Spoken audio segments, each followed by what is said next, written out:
ഒരു കാര്യം ടീച്ചറോട് പറയട്ടാ. ഹാവ് എന്ന് പറഞ്ഞാ ഉണ്ട്. ഹാവിന്റെ നെഗറ്റീവ് എന്താ? ഹാവിന്റെ നെഗറ്റീവ് എന്താ? അപ്പൊ എല്ലാരും പറഞ്ഞു കേട്ടോ, ഹാവിന്റ് ഇല്ലേ?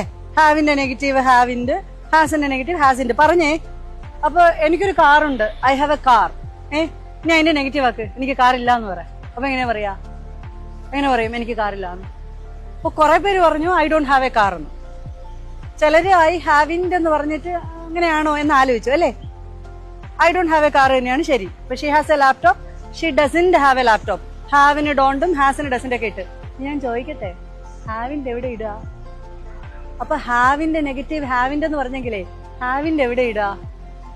പ്രവൃത്തി വരുമ്പോ മാത്രമേ ഹാവിന്റെ ഇടാൻ പാടുള്ളൂ. മനസ്സിലായോ?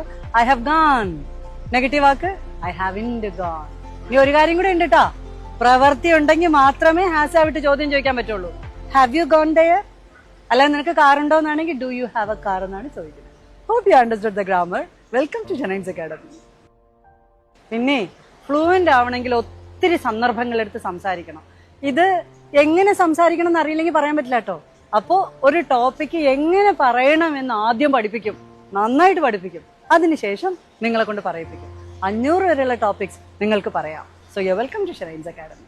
Thank you.